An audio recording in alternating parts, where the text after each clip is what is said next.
estar aquí presentes. Como buen acto en torno a Perón no tenemos la formalidad, así que recibo con todo placer y vamos a darle la palabra a quienes van a presentar la obra.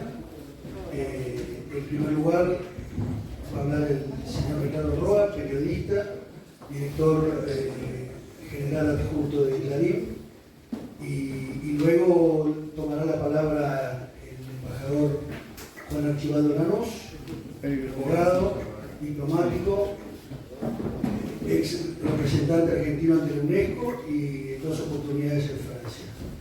En tercer lugar hablará Oscar Castellucci, licenciado en Letras y director de la colección Perón, los trabajos y los días del Congreso de la Nación. Y en última instancia hablará Diego Masieri, amigo, joven colega y escritor, historiador y biógrafo de la señora Isabel Martínez de Perón. Así que les agradezco mucho, le vamos a dar la palabra a Ricardo Roa para que haga la crítica del libro. Gracias, Ricardo.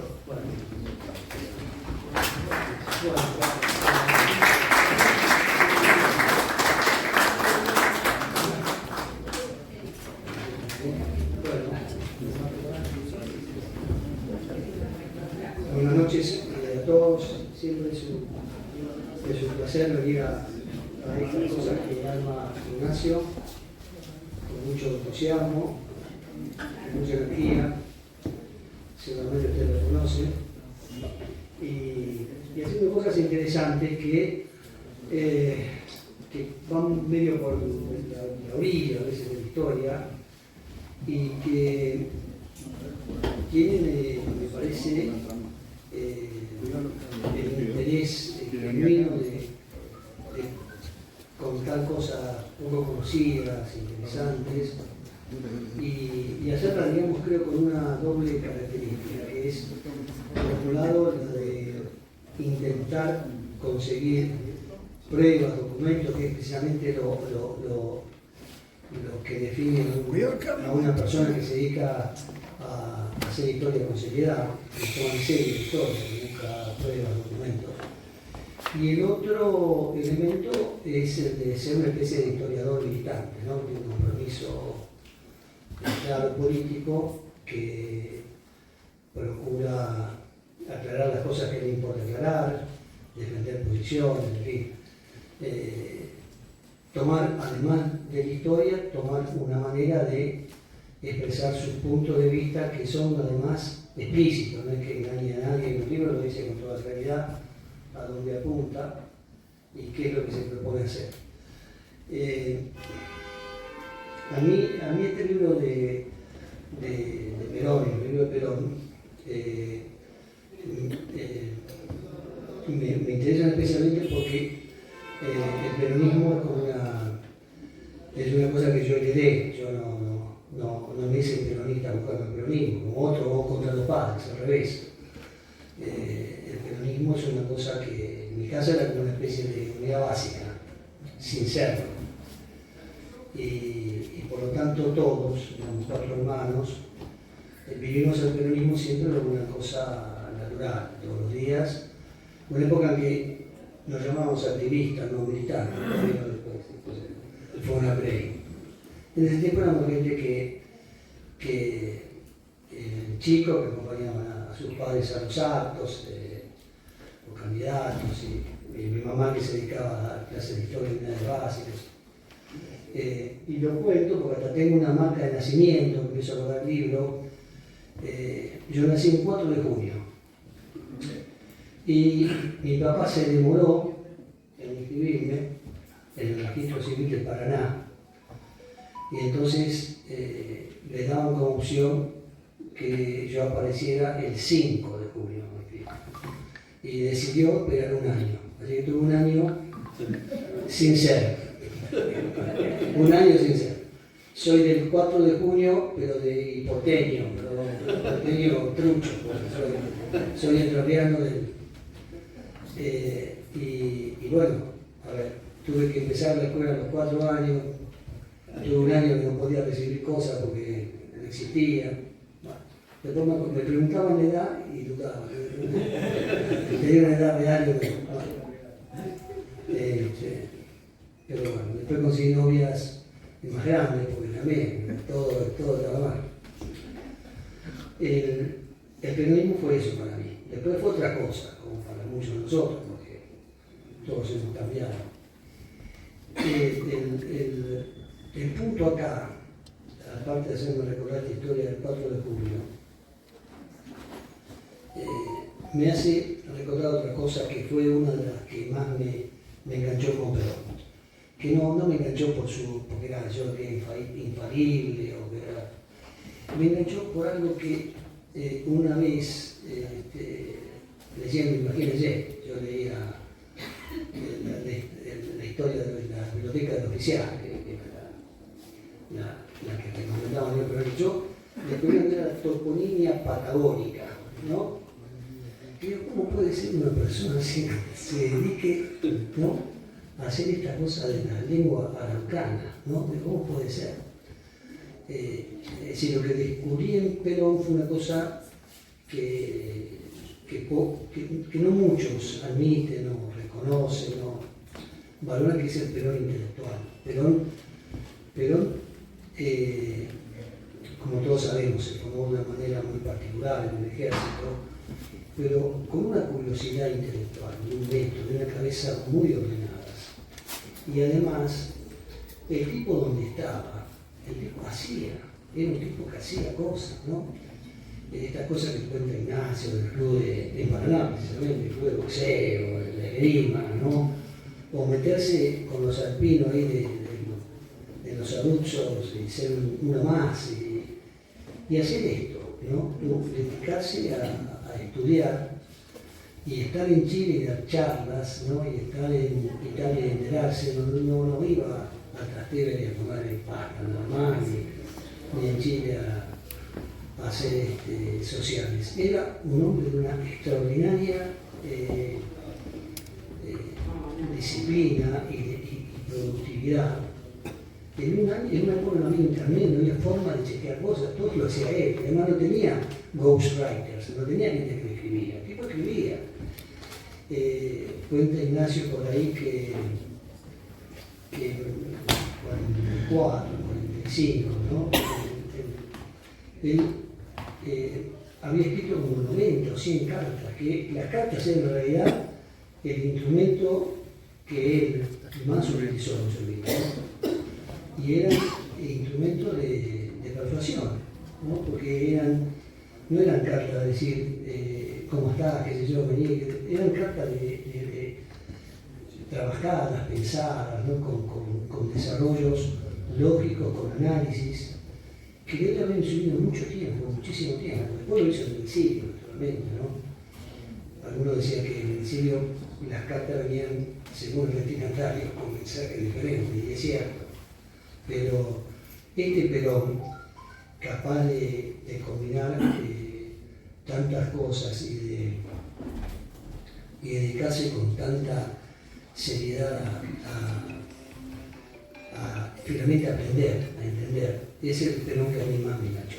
Y es el que me engancha ahora cuando leo las cosas que cuenta Ignacio, y lo que noto era como una genuina necesidad de ver lo que pasaba.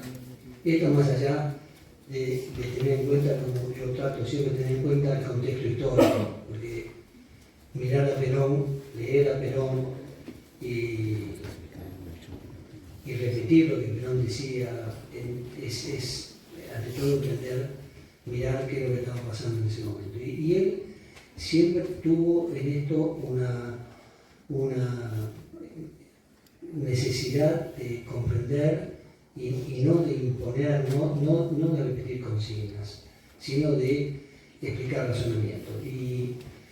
Y por eso nada, quería señalar en esto lo que más me impactó el libro y nada, decirle a Ignacio que siga trabajando en estas cosas, porque realmente son las cosas que finalmente ayudan también en otros momentos a diferenciar los que piensan, los que tienen ideas, de los que en cambio lo que hacen es simplemente hacer con astucia jugadas tácticas o procedimientos que tienen la vida efímera que pueden tener. Muchas gracias.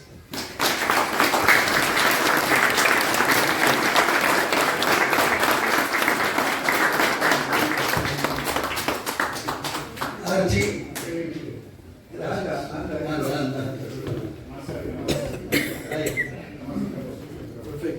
Bueno, muchas gracias por invitarme a esto, porque me había ganado el libro hace bastante tiempo, ¿no? Sí, pero no lo pudimos editar, pero gracias al editor de obra, gracias. Entonces, escribí algunas ideas sobre tu vida. Hasta luego. Tiene que ir el amigo Roda. El libro que presentamos hoy es el fruto de una investigación de varios aspectos sobre la vida del general Juan Domingo Perón. Su herencia familiar, su relación con Evita, los actos de resistencia del gobierno, en síntesis, muchas ideas que giraron en torno a su personalidad y su obra. Ignacio nos explica con el fervor de su pasión, que sin duda es bastante llegada al peronismo, me parece, la realidad de muchos temas, mitos y malentendidos que por el error de sus enemigos se han repetido muchas veces desacreditando su memoria y un prestigio político que pocos alcanzaron a hacerlo. Nunca, nada fue efímero de este hombre, a quien se le acusó de haber sido excomulgado, a pesar de que el arzobispo de Madrid en 1973 le dio la constancia escrita del Papa de continuar siendo siervo de la Iglesia, o de abusar de jovencitas a la edad escolar después de la muerte de Evita, cuando expedientes judiciales falsificados o de adherir a supuestas adhesiones a Benito Mussolini. Hay mucho alrededor de Perón de documentos falsificados. Creo que ha habido, según mis conocimientos, alrededor de más de 400 juicios en todo el país alrededor de Evita y Perón, apenas después de la caída, ¿no es cierto? Nada fue efímero en su vida cuando desde aquel 17 de octubre del 45 el pueblo argentino emergió como del subsuelo de la patria sumergida, como decía Scalabrini Ortiz, nada sería igual desde entonces. Recuerda el autor que en sus ancestros paternos su linaje es francés por su abuelo y vasca por su abuela, María Dominga Duteil, que tanta influencia tuvo en la formación de los primeros años. En cuanto a su madre, Juana Sosa, no es como se ha dicho, nieta de una tehuelche, pues ningún sustento testimonial o documental lo permite afirmar. Debe destacarse, como afirma Coplé, que los ancestros maternos de Perón poseen 16 generaciones en el país. Como curiosidad, el autor también destaca en su libro esa relación con Borges y que tenía con Perón respecto a un viejo antecesor que se llamaba Acevedo y que Borges siempre destaca. A partir de su ingreso en el colegio militar, gracias a los oficios de su abuela María Duteil, el pensamiento de Perón estuvo muy influido por el grupo que rodeaba el coronel Ernesto Vicat, convencido industrialista de ideas que compartió con los futuros generales Enrique Mosconi, Manuel Sabio, Pablo Riccieri y varios otros. Allí, además de su preparación militar, comprendió que para desplegar la industria nacional como base de desarrollo sin depender del exterior, debíamos tener petróleo, hierro y acero. Su carrera empezó en el Regimiento de Infantería de Paraná y sirvió siempre dedicado a su brillante vocación política hasta 1974, luego de haber triunfado electoralmente, como sabemos, como presidente constitucional por tercera vez. Entre las fabulaciones inventadas por la ficción, el libro destaca que nunca tuvo ningún vínculo con los nacionalistas, ni con la Liga Patriótica. En realidad, su puente con la política lo absorbió en Forja. En esa carta a su cuñada Tuñón, dijo de Mussolini: me deslumbró su personalidad, pero nunca me enamoré de él. Consideró que sería un error adherir a su propuesta de la Carta del Lavoro, pues ella hizo depender del Estado a las asociaciones sindicales. Nunca fue fascista, como lo afirman sus enemigos. No participó de la Revolución de 1930 y tuvo una activa injerencia en la de 1943 a través del GO por estar en contra de la entrega y del fraude que quisieron imponer los conservadores otra vez. Desacredita este libro la fábula de que Evita no pudo entrar en el velorio de su padre, como lo hemos visto en todos los filmes que relatan la vida de Evita. No existen testimonios suficientes que develan que Juana Ibardura y sus 5 hijas sufrieron repudio al ingresar en la casa donde velaban los restos de su progenitor, pues sus más cercanos parientes aseveran que no pudieron despedirse sin ningún trastorno ni molestia. Toda la biografía que nosotros creemos de ficción o no de ficción, o el cine, etc., todos hablan de este episodio. En algunos momentos de gran confusión que vive la Argentina, convendría precisar algunos puntos salientes de las ideas que presidían su visión de la política para la Argentina de aquel tiempo. A diferencia de repetir conflictos entre viejas ideologías, como ocurre en el presente, Perón se ubica en su tiempo histórico donde el desafío social es el bienestar del pueblo y el trabajo frente a la aritmética contable de los balances financieros sostenidos en la igualdad democrática,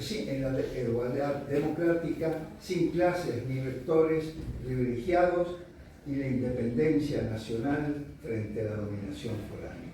En fin, se trataba de un esquema que respeta la dignidad del ser humano sin exclusión de edades ni de grupos sociales. Sus 3 banderas resistieron el tiempo: soberanía política, independencia económica, justicia social. A diferencia del gran líder radical, como fue Irigoyen, sustenta su programa en un movimiento que se extiende desde fines del siglo XIX, como ocurrió con Irigoyen. Perón se instala en poco de más de 3 años para hacerse de un verdadero prestigio político en el país.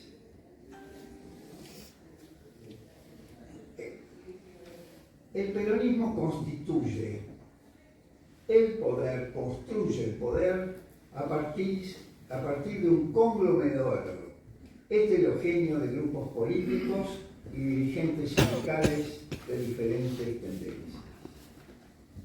La guía de su política está centrada en el concepto de la justicia. Desde la perspectiva de lo que refleja nuestra literatura nacional, yo diría que este es un concepto esencial de las expectativas populares en las diversas etapas de la historia. Hemos sido y continuamos siendo una sociedad injusta, lo cual se refleja en todos los versos y a través de las distintas etapas de la literatura nacional, desde Bartolomé Hidalgo, en el año de la Constitución de Mayo, el diálogo patriótico entre Jacinto Chiano y Ramón Contreras, en el Martín Fierro de José Hernández, en el Santo Vega, en Hilario Ascazú y en Florencio Sánchez, la de Barranco, en Los Siete Locos de Roberto Ar, en fin, en muchísimas obras literarias siempre hay alguien que padece una injusticia en la sociedad. A diferencia de otros temas recurrentes en la literatura inglesa, el misterio o los amantes, otra cosa, en la Argentina el tema de la justicia es reiterativo. Hay una débil relación entre el universo de los valores y la práctica de los hechos en la sociedad. Todos los héroes padecen injusticia, persecución o desgracia que la polis podría restablecer.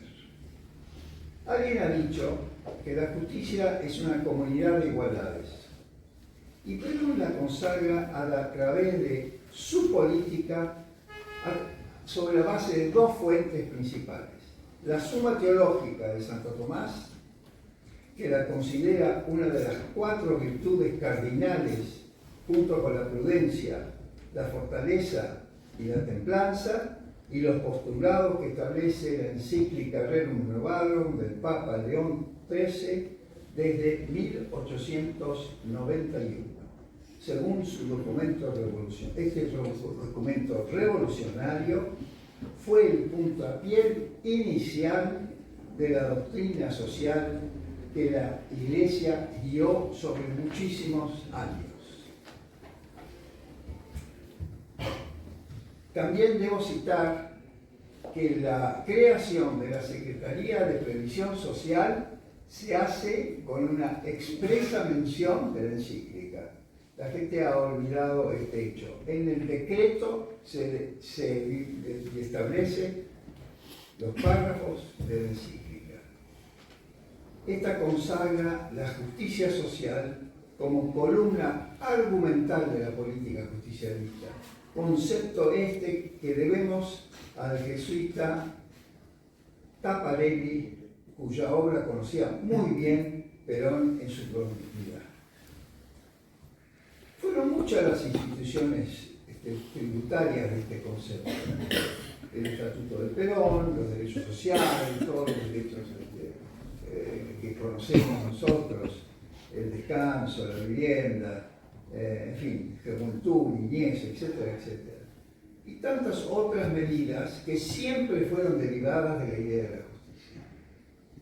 Otro concepto fue la democracia, sin mentiras ni fraudes, para oponerse a los liberales y conservadores que siempre la practicaron con cinismo.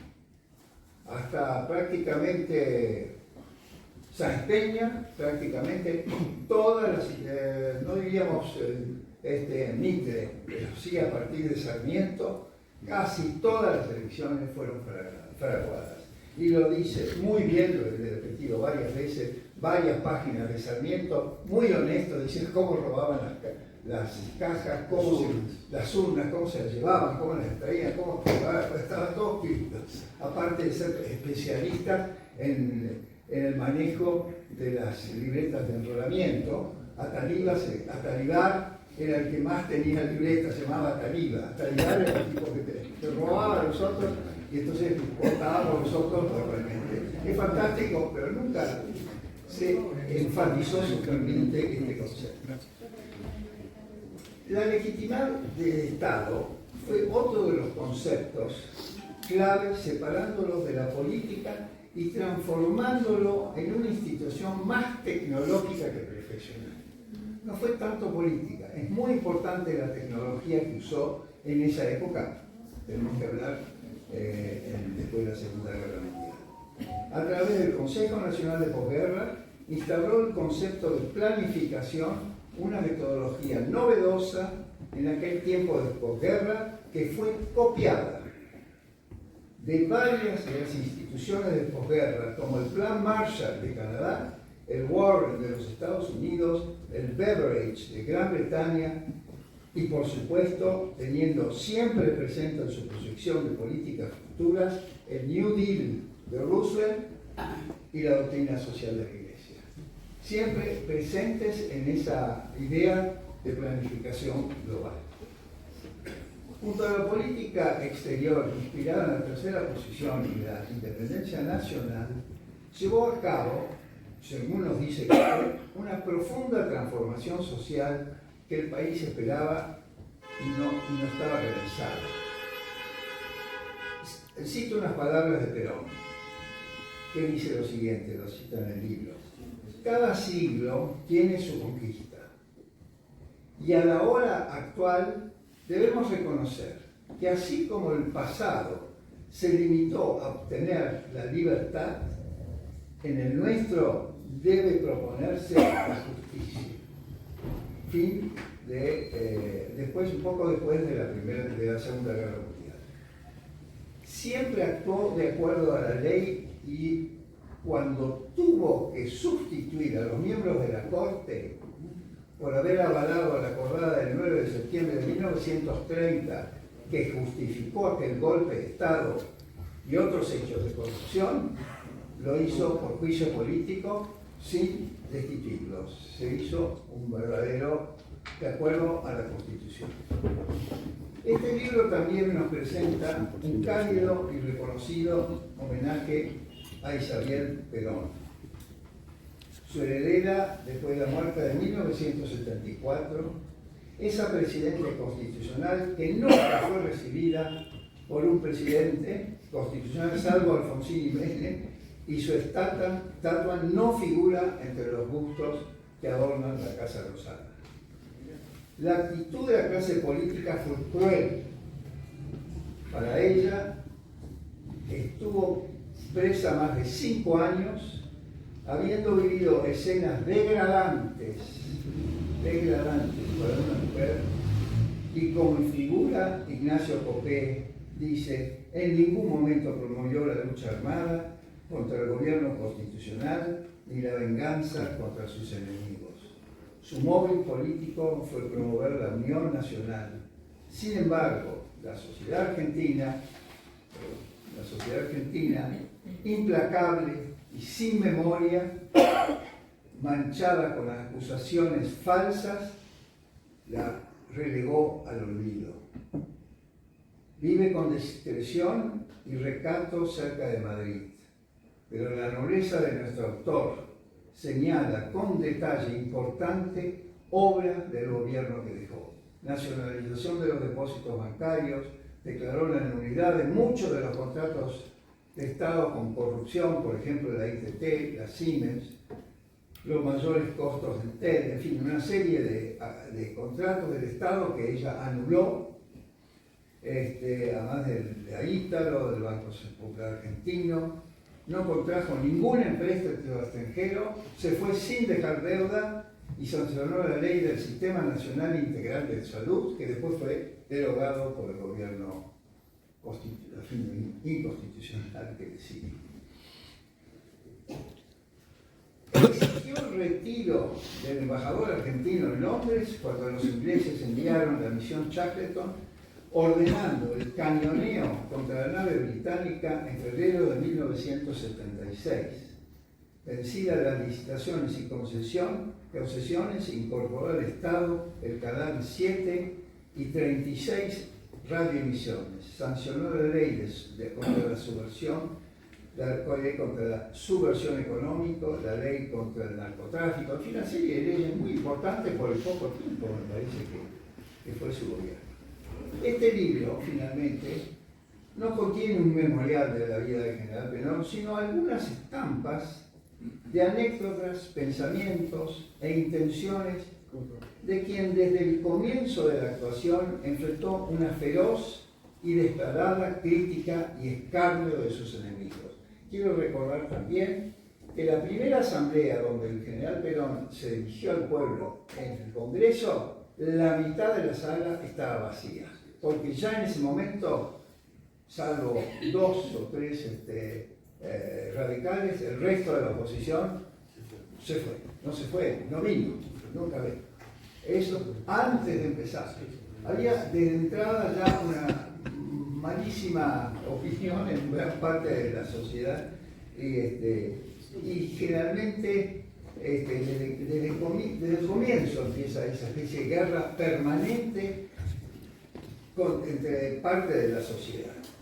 La historia de nuestro país está plagada de oportunismo político y sus ideas sin duda fueron usadas y transformadas hasta cambiar su legado. ¿Qué queda de aquel auténtico fervor popular en la feria de vanidades en que el país se ha transformado? ¿Qué significaba tiene la política, la justicia, para un mundo en que exalta el individualismo, la codicia y su egocentrismo de grupos dominantes que han copado la cultura nacional y de hecho casi todo el universo estatal? ¿Qué ha quedado de aquel sueño argentino que inspiró varias generaciones hoy rebajadas a la obsolescencia del olvido? La memoria del general Perón y Evita, para muchos argentinos, todavía alumbra la esperanza de un mundo más humano, más justo, más pacífico. Muchas gracias, Ignacio, por ofrecernos con este libro el talentoso testimonio de su cálida memoria de escritor. Gracias.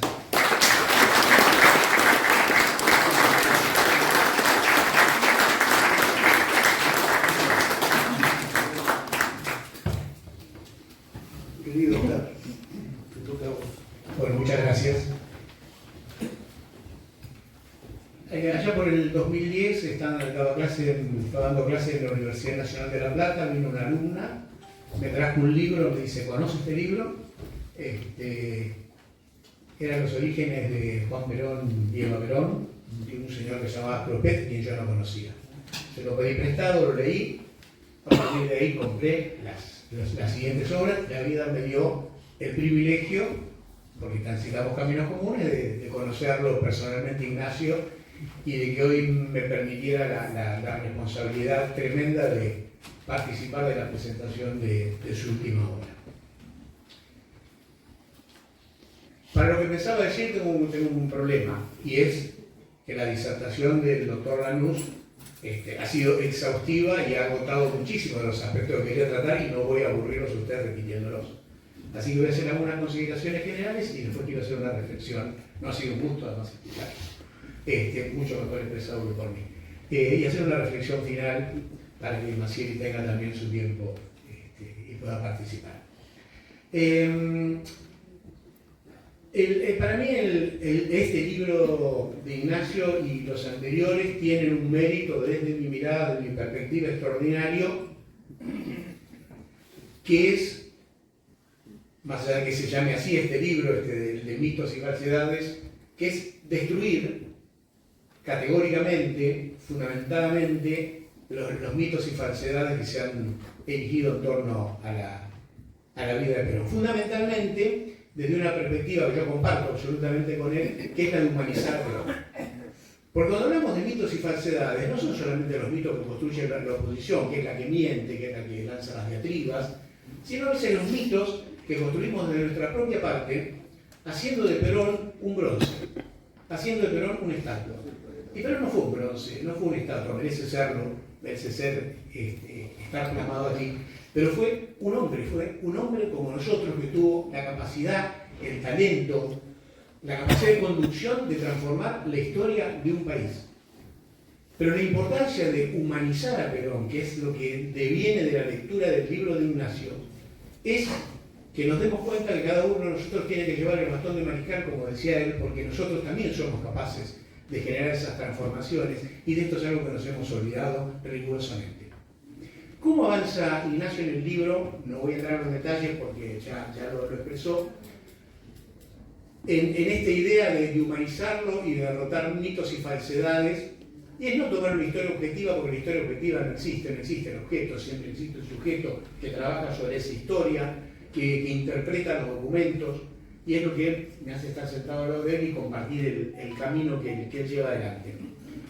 Pero lo hace de una manera categórica, porque trabaja con documentos, que es algo que verdaderamente no se hace habitualmente, y no solo no se hace habitualmente porque no se quiere, a veces porque no se puede, porque lamentablemente el acervo documental de la historia argentina y en particular del peronismo ha sido depredado, destruido, desparramado.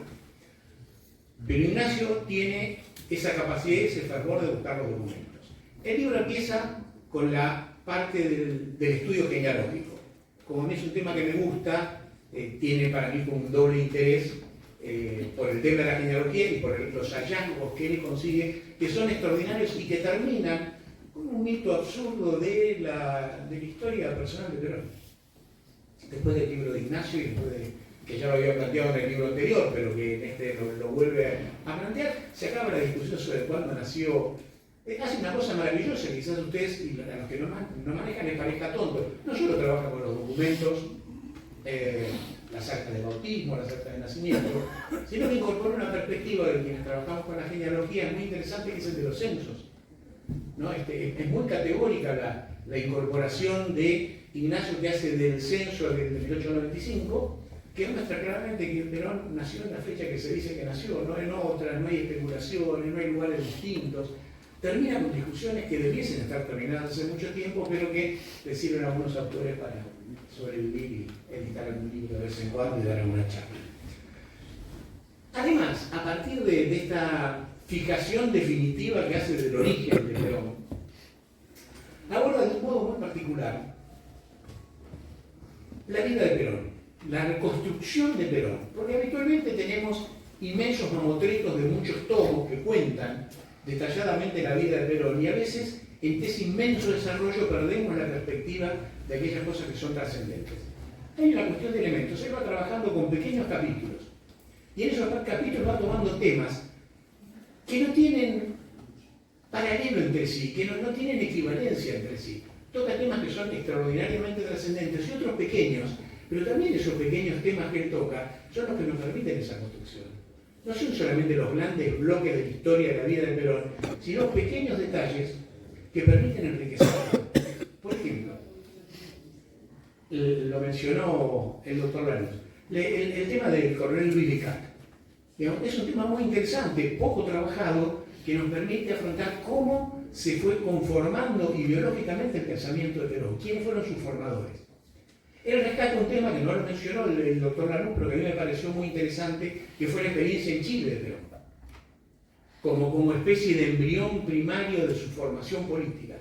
Es muy interesante, hay un hallazgo, y creo que ahí Ignacio tendría que darnos una próxima sorpresa, porque teniendo el material que compartís con Crespo de aquellos discursos, es una época de Perón que no está tocada y que merecería avanzarse sobre eso. Se ríe porque no me lo dijo, pero seguramente está pensando en hacerlo.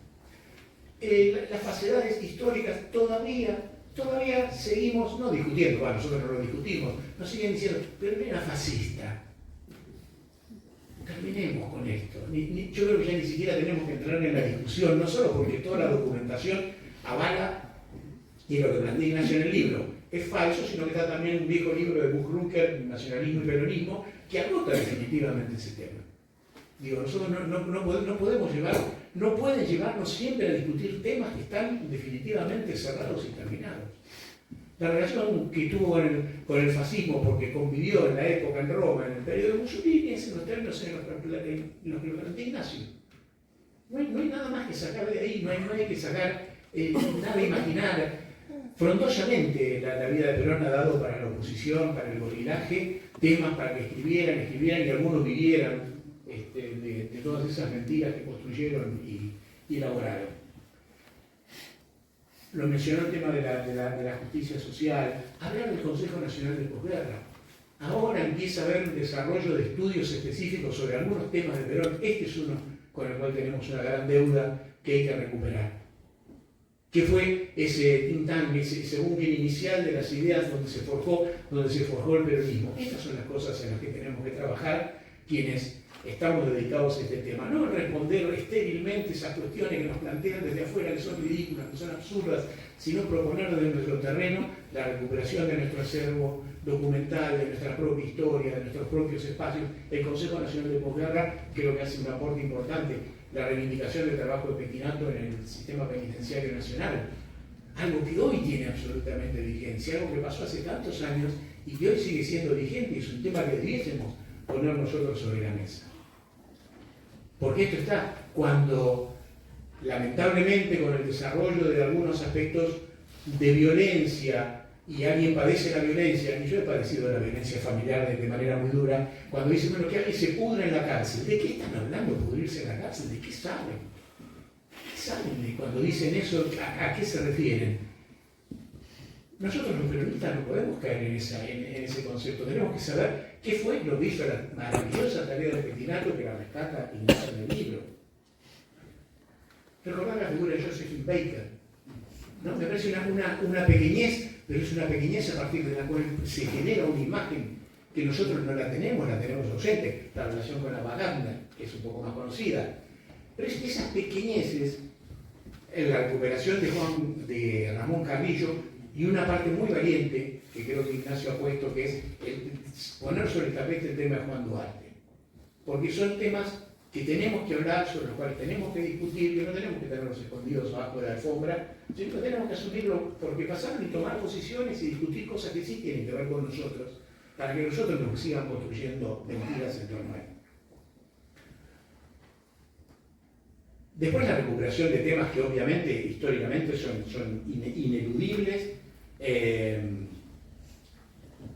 La revolución del 56, el rescate que hace, también me parece muy necesario, del padre Carlos Mujica, la recuperación que hace de Isabel Perón, que puede ser una figura polémica, pero la hace desde el lugar en que hay que hacerla.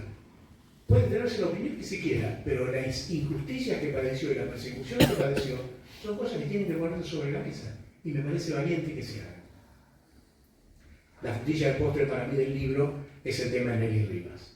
Creo que después de la publicación de Ignacio, este tema queda agotado respecto de la falsificación burda, cruel, miserable que ha hecho la oposición del tema de Nelly Rivas tratando de transformar a Perón en un pedófilo.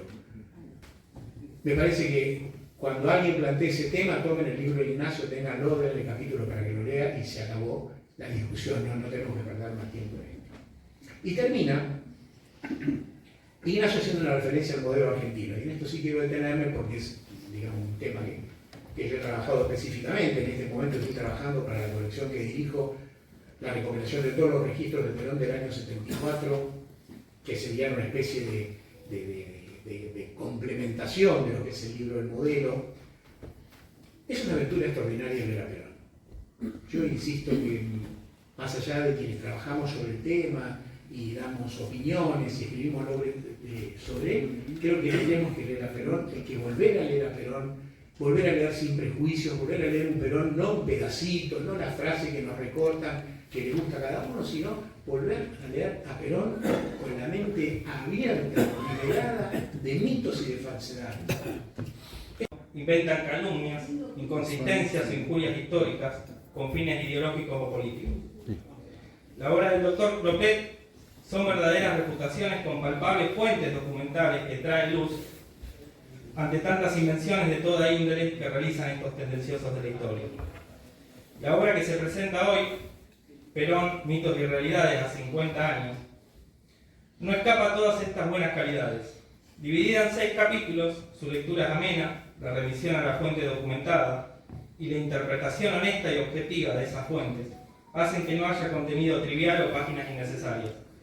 La obra dicotomiza el mito con la realidad título por título. Todos los títulos son importantes. Algunos se remiten a cuestiones históricas de importancia de esta historia familiar, personal del general Perón, mientras que otros tienen una importancia mayor y más asequible ante tanto discurso antiperonista propia de Isaac Rojas, Próspero Fernández Alvariño, que prácticamente los argentinos ni saben quién fue, o López Aufrán, monjes negros perniciosos en la historia hasta el día de hoy.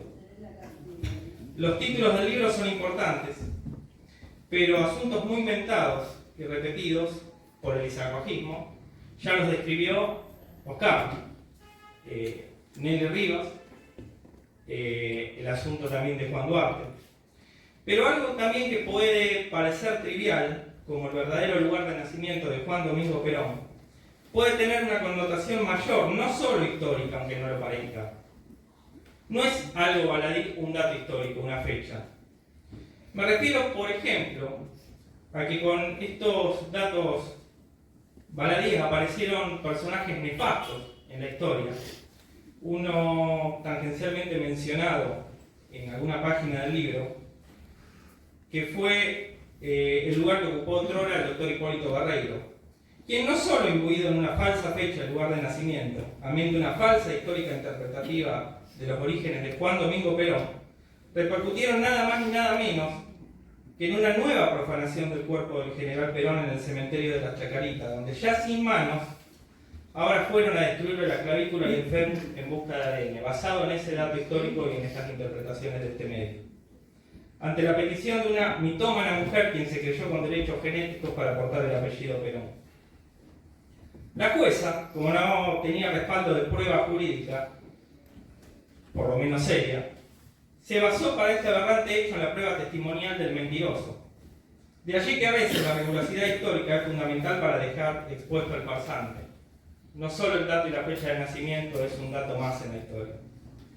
Todo con la anuencia, como dije, de una improvisada jueza nacional en lo civil, que desgraciadamente sigue en funciones, no habiéndose jamás reparado los daños y perjuicios sufridos a su principal víctima, que es su viuda, y obviamente al pueblo peronista por esta aberrante profanación.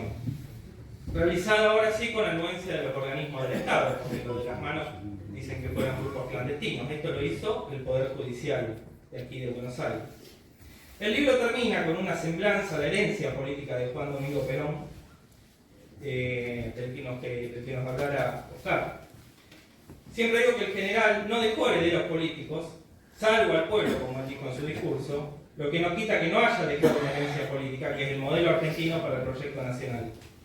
Muchos dicen ser herederos del sucesorio político de Perón, pero nadie denuncia ese gran acervo hereditario dejado por Perón a las futuras generaciones desinteresadamente.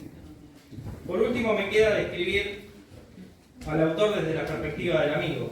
En tal sentido, Ignacio se caracteriza por la generosidad sin parangón, que comparte fuentes desinteresadamente, contactos importantísimos sin egoísmo, lo cual no es común, amén de la relación genuina y sincera que hace de la amistad un culto. Como decía Miguel de Cervantes Saavedra, en su insigne obra El ingenioso hidalgo Don Quijote de la Mancha, a escribir de otra suerte, dijo Don Quijote, no fuera a escribir verdades, sino mentiras, y los historiadores que de mentiras se valen, habían de ser quemados como los que hacen la moneda falsa. La historia es como cosa sagrada, porque ha de ser verdadera, y donde está la verdad está Dios en cuanto a la verdad. Pero no obstante esto, hay algunos que así componen y arrojan libros como si fuesen buñuelos. Como hay mucho historiador falso, sin inquisiciones, lamentablemente, que gastan litros y litros de tinta como buñuelos, es de celebrarse cuando se imprimen libros de las características de los publicados por Ignacio. Ignacio ha sido el primer argentino, no sé si él lo reparó, en reivindicar con genuina justicia bibliográfica a las tres esposas del general Perón, no solo a María Eva y a María Estela, sino también a Aurelia Tizón, quien también se merece un sitio en el justo recuerdo de la historia justicialista. Por otra parte, antes de terminar, quiero expresar que el domingo pasado justamente le comuniqué a la señora de Perón que había aparecido un nuevo libro en el que en el penúltimo capítulo la reivindicaba y homenajeaba. Lo que ella ya le comenté y creo que le adelanté a Ignacio, se alegró mucho. Como siempre dice, hagamos de cuenta que está presente por distintas cuestiones que todos sabemos no puede estarlo. Y queda el compromiso igual de que Ignacio se lo envíe y ella se compromete a enviar inmediatamente una carta con la crítica al mismo. Y sobre esto me detengo en este último punto de lo que decían el embajador y Oscar sobre la figura de Perón y de Isabel Perón sobre todo.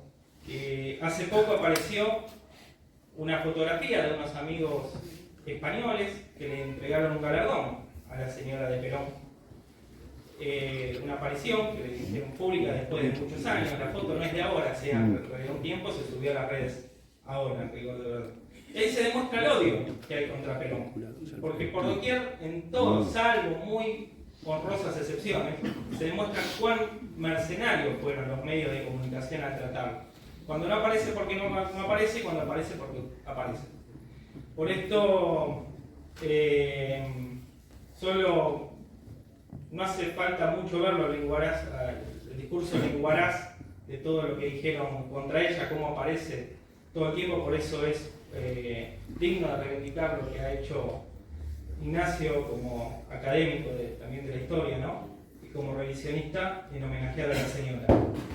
Yo, Ignacio, te agradezco por haberme invitado a compartir este momento que no es un momento más de la vida de un autor, porque es muy difícil imprimir un libro en Argentina, es cada vez más a cuesta, y es un momento importante para vos y para todos.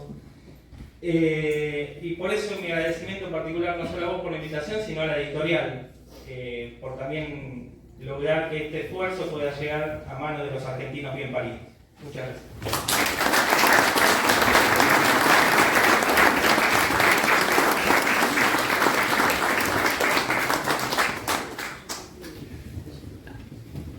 Seré breve porque fueron muchas palabras elogiosas, algunas palabras emotivas, conmovedoras y merecidas. Como son amigos, los amigos generalmente hablan bien del amigo.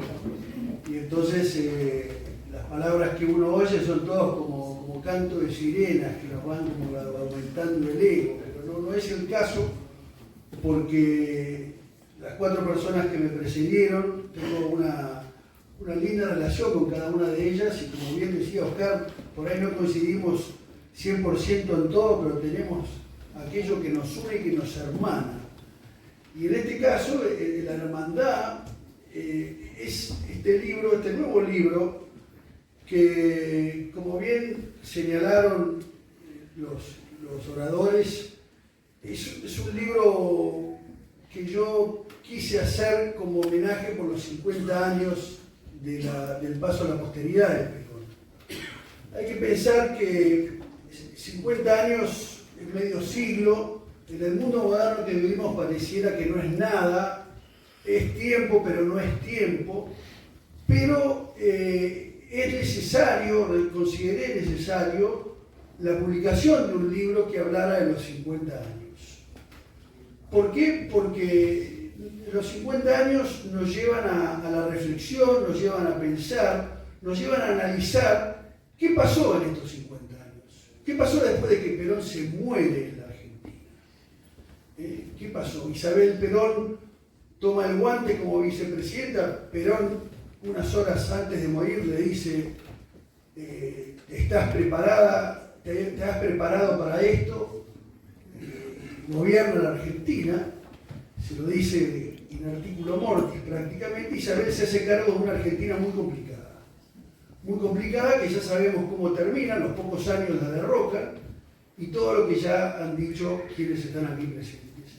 Y desde ese momento hasta hoy, que pasaron 50 años, no ha habido ningún gobierno justicialista. Ningún gobierno de los que ha venido después de Isabel ha sido justicialista.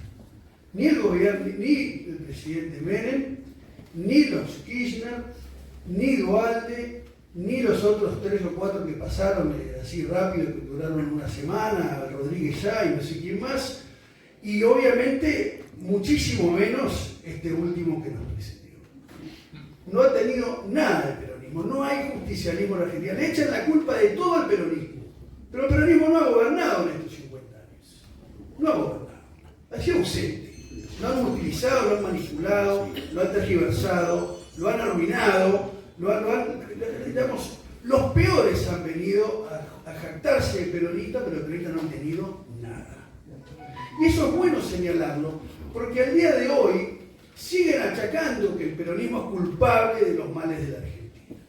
Cuando sabemos muy bien que si algo se le debe a Perón, con todos los aciertos y desaciertos, con toda la humanidad que destacó Cálico, y yo generalmente trato de ir al hombre y no al bronce. Trato de rescatar la persona y no el panegírico. Trato de rescatar la sencillez, la humildad, la formación. Todo esto yo lo trato de mostrar porque me parece muy necesario para poder hacer un análisis del personaje. Y si algo le debe la Argentina a Perón, como muy bien dijeron acá muchos de ellos, es la justicia social. Algo que hoy está ausente en la Argentina. Hoy no hay justicia social. Han desplazado como si fuera un cáncer. La justicia social es un cáncer. Y en realidad el concepto que Perón adquiere en ese protoperonismo, que me parece importante, y por eso yo le dedico un par de páginas, es Perón lo que hace es interpreta la necesidad del pueblo y adopta la doctrina social de la Iglesia y le da un carácter político a la doctrina social de la Iglesia. O sea, Perón, ¿por qué tiene vigencia Perón? Porque la doctrina social de la Iglesia, que es una creación del Salvador, es perenne, no se pone vieja, no es anticuada, no es fuera de tiempo, sino que es algo que sigue teniendo vigencia. Y esa vigencia, lo que menos hemos tenido durante estos últimos 50 años es justicia social. Ha habido justicia para beneficiarse a algunos, ha habido enriquecimiento, ha habido corrupción, ha habido de todo hemos visto en Argentina. Y las cosas que estamos viendo hoy encima, ¿no? Con los perros de los hijos. La realidad es que este libro lo trabajé de una forma más ágil. La realidad es, el libro anterior tenía 900 notas a pie de página, muy difícil de lectura, ciertamente para los investigadores, y me parece que hacía falta un libro un poquito más ágil, un libro que se adaptara más a la forma que estamos viviendo hoy en el mundo moderno, que es una vida mucho más agitada, mucho más rápida y ágil, que nos permite poco tiempo de lectura, nos permite poco tiempo de reflexión. Y entonces el libro lo que hace es utilizar ciertos jalones, momentos, etapas, conquistas, que están contadas de una forma histórica. No hay relato, no hay ficción. Detesto la ficción, detesto el relato. Me parece que la historia hay que ser muy serio y hay que tomársela con mucha rigurosidad, porque la mentira es algo que es corriente y una vez que uno dice una mentira, la mentira se instala y una vez que se instala no la podés sacar más.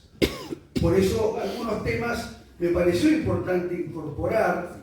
¿Por qué? Porque al día de hoy vemos que permanentemente siguen acusándolo a Perón de una cantidad de cosas que en realidad no fue, y obviamente no rescatan las cosas buenas que fue. O sea, la mirada negativa, la mirada pesimista, la mirada destructiva, la mirada de agraviar, todo eso es lo que estamos nosotros acostumbrados a ver. Y este libro lo que intenta es traer a los 50 años un homenaje, teniendo en cuenta la validez y la vigencia de su doctrina y de sus enseñanzas. Yo creo que si hubiera habido gobiernos justicialistas en estos últimos 50 años, no estaríamos como estamos. Y eso yo no tengo duda. ¿Por qué? Porque los años que Perón gobierna en la Argentina, y es algo que muy bien nos rescató el embajador Lanús en la primera sesión, todos los opositores se fueron del recinto, directamente no se presentaron en el recinto, ya directamente presentaron una Argentina fracturada. Y lo que intentó Perón fue, en realidad, con la justicia social, hacer una justicia, repartir la torta de una manera distinta a la que estaba repartida hasta ese momento.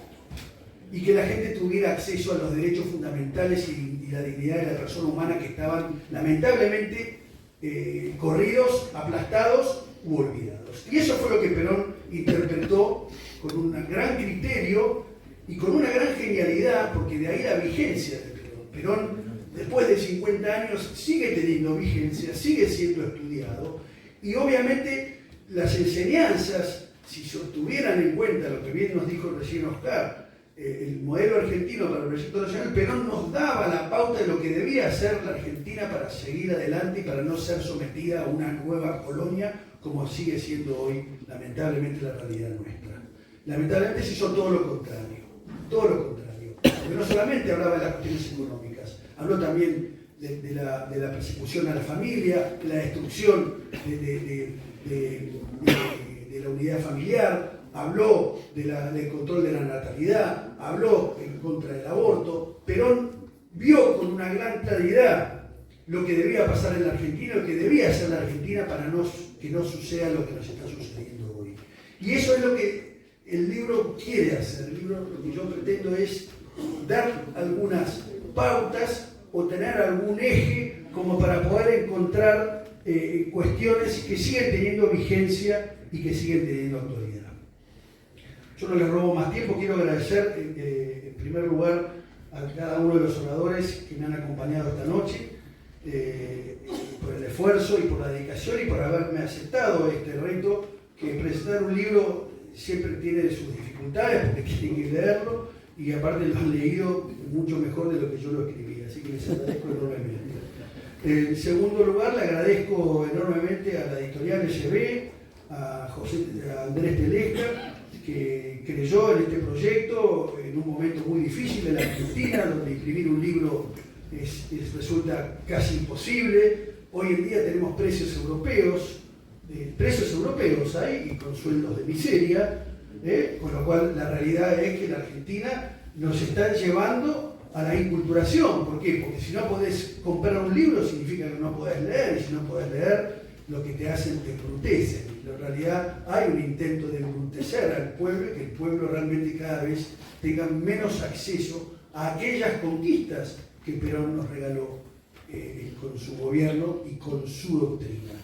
Así que agradecerle a ellos. Y en tercer lugar, le agradezco, el libro está dedicado a la memoria de mi padre. Mi padre fue un militante justicialista, fue un peronista de la primera hora y, como muchos argentinos, un muerto civil de la Argentina. Mi padre iba a la universidad después del 55, mi padre lo llamaban a rendir el examen, López, siéntese, empieza a hablar, tiene un 1. Y así fue como lo vapulearon y mi padre deja la carrera de abogacía, no se puede recibir, no había universidades privadas en ese momento. Y aparte lo que significaba la frustración de un argentino por ser peronista. Así que el libro se lo dedico a la memoria de él, me parece bien merecida, porque tiene una motivación emocional muy importante. Y luego también se lo agradezco a mi mujer, Isha Recalde, quien permanentemente está a mi lado, colaborando, levantando el entusiasmo. Gracias.